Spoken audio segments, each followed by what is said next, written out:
Hello, dear ones. I, Dr. Rajesh Kumar, again confronting you with the third chapter from Footprints Without Feet, a book from 10th class NCERT. Due to the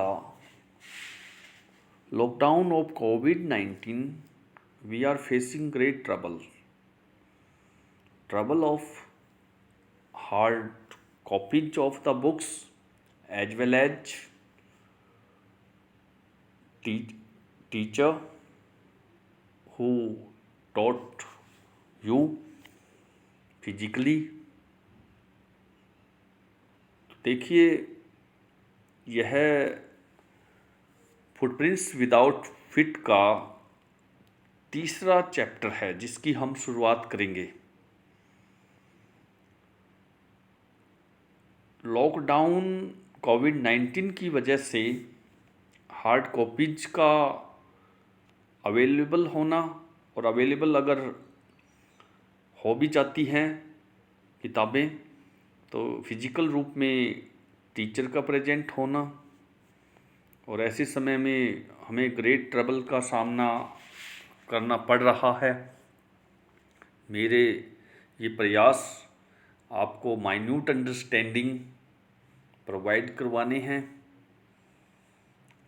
ऐसे depth की study आपको उपलब्ध करवाने के ये प्रयास हैं। आइए फुटप्रिंट्स विदाउट फिट से हम थर्ड चैप्टर, जिसका टाइटल द मिडनाइट विजिटर है, इसकी शुरुआत करते हैं। शुरुआत करने से पहले हम इसका इंट्रोडक्टरी पार्ट करेंगे। Let's begin.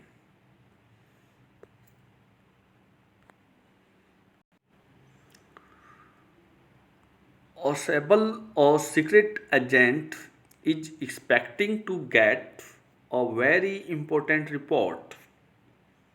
Osable एक गुप्तचर एक बहुत ही महत्वपूर्ण दस्तावेज, एक रिपोर्ट पाने की उम्मीद कर रहा है। Another secret agent, Max, threatened him with a pistol, demanding the report. दूसरा गुप्तचर जिसका नाम मैक्स है, उस रिपोर्ट की मांग करते हुए अपनी बंदूक से उसको धमकाता है, थ्रेटन करता है। Does Ausable outwit him? क्या ओसेबल उसको आउटविट कर पाता है? यहाँ पे देखिए आउटविट का मीनिंग क्या है। Let's see. Outwit means to get the better of और to beat in a competition of wits. आइए हम लिख लेते हैं इसको, आउटविट। आउटविट का मीनिंग मैं अभी लिख रहा हूँ और इसकी हिंदी भी आपको बतलाऊंगा। टू बीट,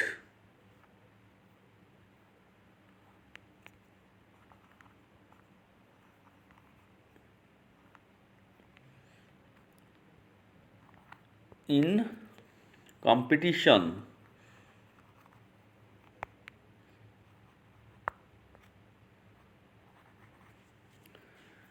प्रतिस्पर्धा में किसी को पराजित करना, हराना, वो आउटविट कहलाता है। तो देखिए, क्या ओसेबल उसको पराजित कर पाता है, डिफीट कर पाता है, बीट कर पाता है? यहाँ पर देखिए, डज ओसेबल आउटविट और लास्ट में साइन ऑफ इंटेरोगेशन है। इसका मतलब आपको क्या दिखाई दे रहा है यहाँ पे? यह प्रेजेंट इंडेफिनिट टेंस है, इंटेरोगेटिव सेंस में। ये कौन सा टेंस है? Present indefinite.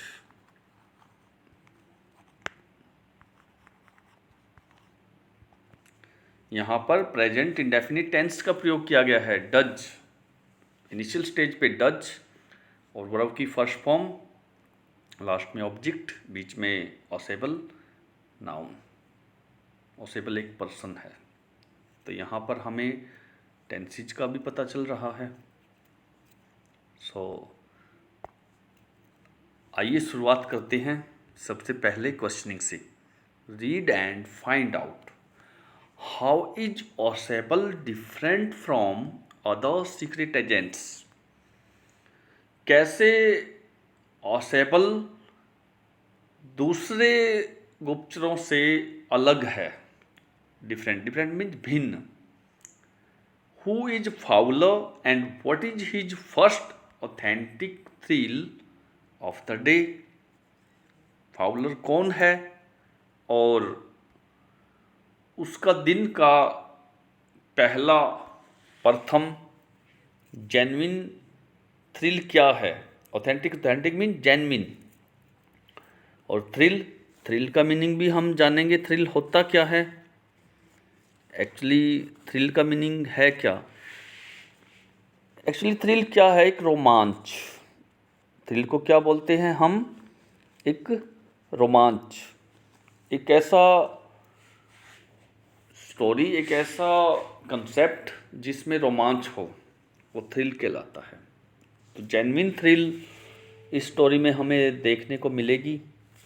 एक अच्छा कंसेप्ट है ये, सस्पेंसफुल थ्रिलर है। लास्ट तक जब हम जाएंगे, निष्कर्ष पे पहुंचेंगे, तो हमारे माइंड के अंदर क्यूरियोसिटी बनती चली जाएगी और एंड में जाकर हमें बड़ा ही सस्पेंस देखने को मिलेगा और अमेजिंग हमारा ये डिस्कशन होगा। तो आइए शुरुआत करते हैं। Ausable did not fit any description of a secret agent Fowler had ever read. इसको देखिए, हेड के साथ वर्ब की थर्ड फॉर्म यूज हुई है, जिसका उच्चारण मैंने अभी रीड बोला था। एक्चुअली इसका उच्चारण रीड नहीं होता, इसको रेड बोला जाता है। तो ओसेबल उस गुप्तचर फाउलर की जिसने कभी भी नहीं पढ़ा था कि उस गुप्तचर फाउलर की किसी भी डिस्क्रिप्शन में, किसी भी वर्णन में ओसेबल फिट नहीं बैठता था। Following him down the musty corridor of the gloomy French hotel where Osable had a room, Fowler felt let down। उसका पीछा करते हुए एक ग्लूमी फ्रेंच होटल में, ग्लूमी का मीनिंग क्या है, डीम बिकॉज ऑफ डार्कनेस, जहाँ पर हल्की हल्की रोशनी दिखाई देती है, मध्यम सा प्रकाश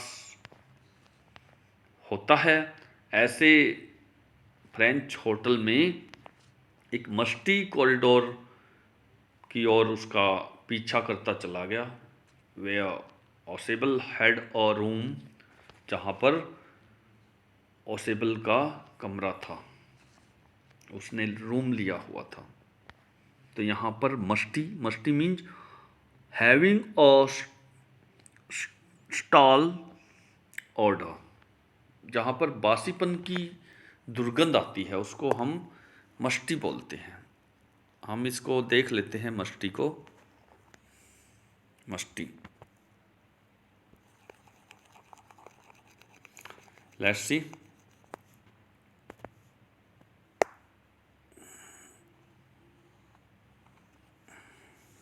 तो मस्टी का मीनिंग क्या है, having a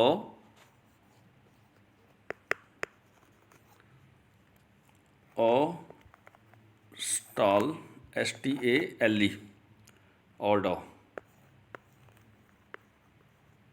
order means smell, जहाँ पर बासीपन की बदबू आती है उसको हम मस्टी बोलते हैं।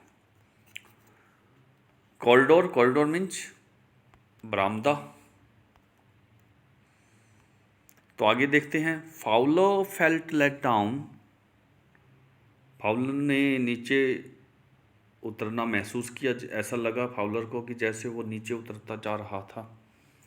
It was a small room on the 6th and top floor and scarcely a setting for a romantic adventure।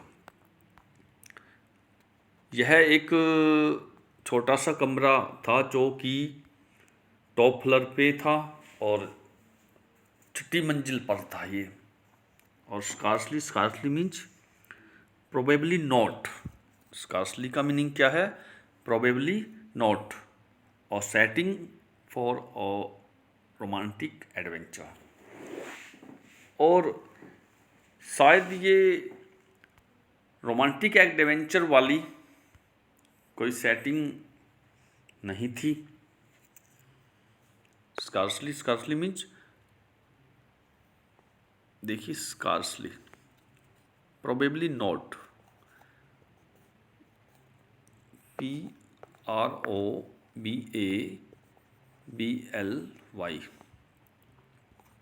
Probably not, शायद नहीं। तो शायद रोमांटिक एडवेंचर वाली, romantic means imagination, adventure, adventure कोई साहसिक कार्य है, वैसी सेटिंग नहीं थी। Osable was for one thing fat, very fat। एक बात थी, ऑसेबल मोटा था, बहुत ही मोटा। And then there was his accent, और इससे भी बड़ी बात फिर उसका बोलने का एक्सेंट। एक्सेंट क्या होता है? स्ट्रेस। तो he spoke French and German passively. यहाँ पर पैसिवली का मीनिंग क्या है? एडिक्वेटली। पैसिवली का मीनिंग हम देखते हैं क्या है? एडिक्वेटली,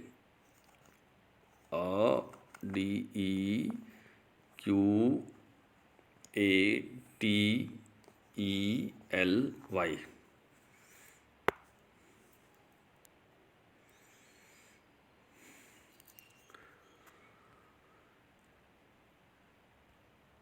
यद्यपि पैसिवली ऑसेबल फ्रेंच और जर्मन बोला करता था, पैसिवली, मॉडरेटली, एडिक्वेटली पर्याप्त रूप से कौन सी भाषा बोला करता था? फ्रेंच और German. He had never all together lost the American accent he had brought to Paris from Boston 20 years ago। यद्यपि ऑसेबल फ्रेंच और जर्मन बोला करता था, पर्याप्त रूप से उसे जर्मन और फ्रेंच बोलनी आती थी, उसने कभी भी पूरी तरह से अमेरिकन के स्ट्रेस को, अमेरिकन भाषा के एक्सेंट को गवाया नहीं था। जो अमेरिकन एक्सेंट वो पेरिस से बोस्टन लेकर आया था। कितने वर्ष पहले? 20 वर्ष पहले। तो यहाँ पर हमें कई क्वेश्चंस का जवाब देखने को मिल रहा है। यद्यपि वो कौन सी लैंग्वेजेस बोला करता था? फ्रेंच और जर्मन। लेकिन उसने कौन सा एक्सेंट पूरी तरह से नहीं खोया था? वो अमेरिकन एक्सेंट था। और कितने वर्ष पहले ये आया था? 20 वर्ष पहले। कहाँ से? पेरिस से बोस्टन।